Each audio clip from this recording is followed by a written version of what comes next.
encouraged to study, to do well, and those are challenges for India, which will, we need to fix.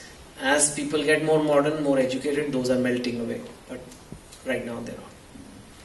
Now, you lived in Hong Kong for 11 years, Yes. and then you went back to India, and then you start building up your name as a person of literature or a novelist. Now, how is life as a novelist like in India? Not only am I a novelist, I'm a very different kind of novelist. Most writers, how to say it, are very intellectual and very smart. And I'm not. Right? That means their works don't sell. Yeah. They are very... Same in Hong Kong. Yeah, they're very champagne, and I'm very beer. Yes. And, more people have beer than champagne. So the guy who makes beer may be richer than the guy who makes champagne. But there is that thing, and so not only, it's nice to be a novelist, but the kind of novelist I became, which is a very popular novelist, writing for the people, that model wasn't there in India in a big way before my books. Before that, they were novelists who were very good, but they win awards abroad, like the Booker Prize or things like that, and they were treated as like a cream. Now I'm very massy, and I'm like, when the moment a novelist is letting books being made into Bollywood films and singing and dancing, people don't take you seriously. I was a little bit surprised to hear that, because I thought Bollywood movies in India are designed and made for the mass. Yes, right? So I am very massy, but the literary community thinks I'm very low class, which is okay, it's a small price to pay. But I feel if I write stories, they should have an impact. If I write about the education system and 20 scholars read it and say, wow, good, it doesn't change anything. But if, like you said, people here found out that the India and China have this common link, that we need to all reform our education system, then I feel I've contributed to that. And I think that gives me a lot more satisfaction. In fact, the literary critics, do you have literary critics here? In Hong Kong. Or is it all business here? Well, there were quite a few 30 years ago, but not anymore. Because newspapers don't publish literary criticism at all. Yeah. Because they don't sell. So what did you do with them? You shot them down? Well, that profession has simply faded away, faded out like dinosaurs. Yeah. Right? So I want to talk about, I have used, and I must say this is because of my years in Hong Kong. There is a lot of entrepreneurship culture in Hong Kong. Taking charge of things, just making it happen, business sense. I didn't have it naturally. I don't come from a business family. My parents were in the government, from a middle class family in India. But here I learned about business, and when I write my stories, I write them with all my heart. But when I'm promoting my books, I use very unconventional ways to promote my books. And because of that, a lot of critics hate me. So I have a video clip we used for my last book to come out. It's a little naughty, it's okay? Yeah. But it's different way of promoting a book. It was only for the internet. It was not like telecast or anything. So we'll just see this clip which talks about my books, and you'll see how it's unconventional ways to promote a book, because books are not as modern as some of the other things. So let's just have can I have that clip? Clip number 2. Clip number 2, yes.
this was not only to promote my books, but also to promote books in general.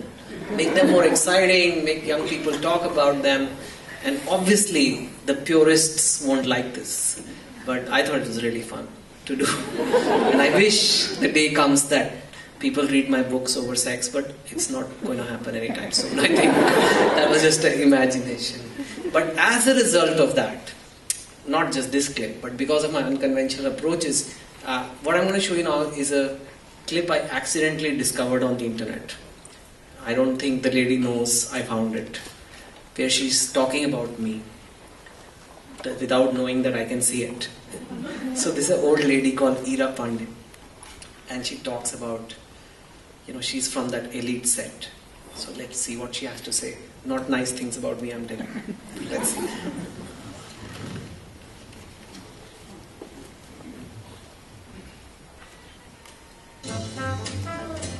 That he's a hateful little third-rate person whose literary worth is zero and whatever, and so they sneer at him all the time and put him down. They say he can't write English, blah blah blah.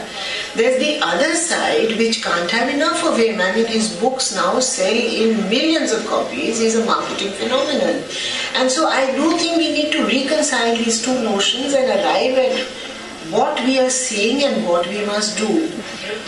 Two things strike me. One, that I think that we often confuse popular literature with classical literature, or with high literature. The world over, the really sort of classy books have very few and committed readers. They're never bestsellers. But you also have bestsellers, which you have pulp fiction, you have detective, crime, thriller, travelogues, all that. Now, Chetan Bhagat is one person who has taught the Indian market about the various segments that exist and how you can use one without threatening the other. He's a very clever chap. He's a marketing chap. He's an investment banker, and he's brought all those theories of marketing and whatever into promoting himself as a brand. So now Chetan Bhagat, more than a writer, is a brand who stands for a successful, not terribly talented writer, but yet who somehow, like Anna Hazare, has his hand on the pulse of the people. He goes to small towns. He's not concentrating on metropolitan towns or the British Council or the big sort of venues at the India International Centre, Habitat Centre, because he knows that that is not his readership. His core readership is the aspirational generation from small towns. The great divide, Kamala, in India is now not caste anymore. It doesn't really matter. Caste is almost invisible except in pockets and in villages. But the great divide is English. And everyone wants to be a sophisticated speaker of English, or at least a competent speaker of English.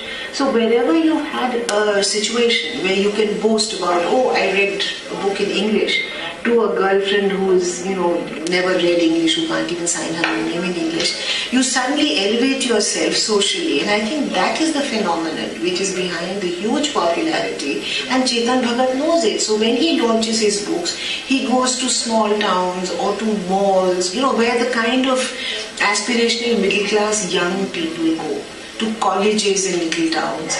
And you should see the kind of rock star status that he's given.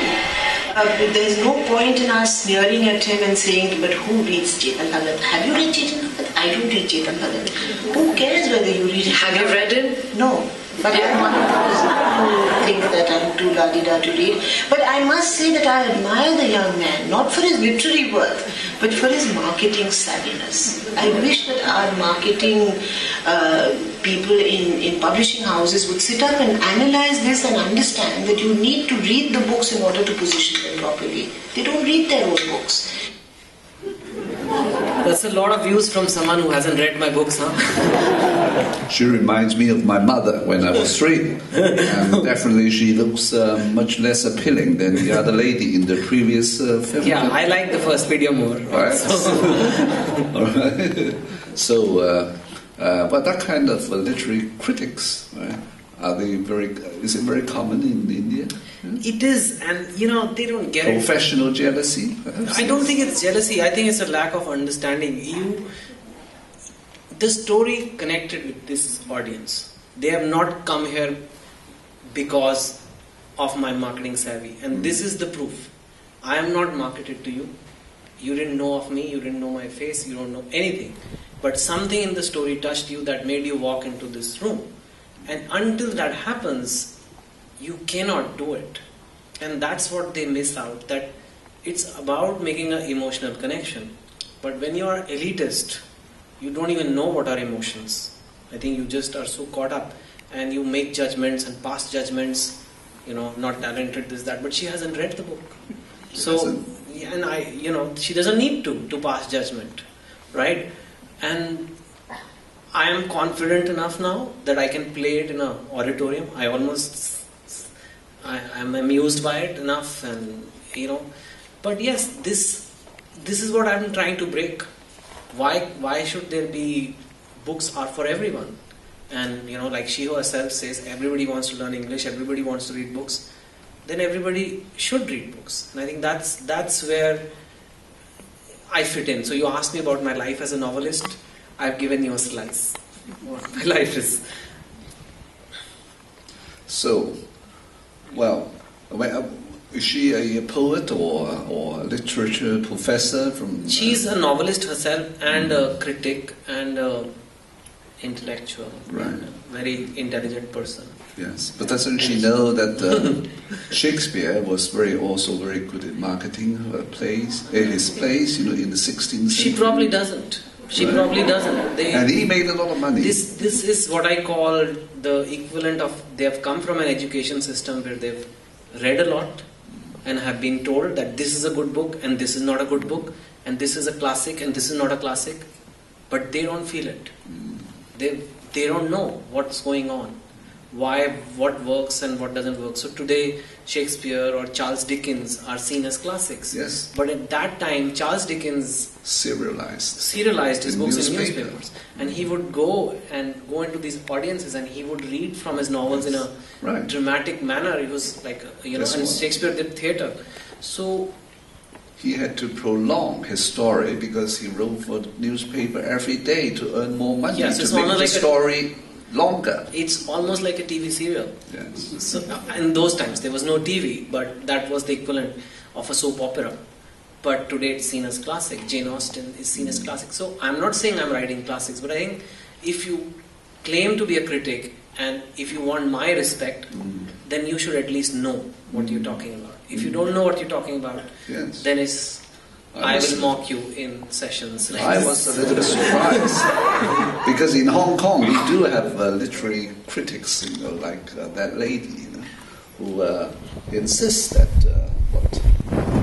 Louis Cha's Martial Arts should not be seen as but it actually harms the book's culture, because what it does is, say a youngster reads a certain book and he or she will start with a less challenging book, whether it's a crime novel, whatever catches their fancy, and to kind of come out there and say, no, these are bad books and these are good books, and that is just going to kill the reading culture. That's what I like about the book fair, and I've come to this book fair upon one, is that it's for people. It's a democratic, it's very it's not like happening in Peninsula Hotel in a ballroom and 20 intellectuals are there, and it's very mass and the sessions are there, and that is going to bring reading culture back. Now if there is a reading culture, then there will be more books, and some of those books will be classics, some will be popular. That's okay.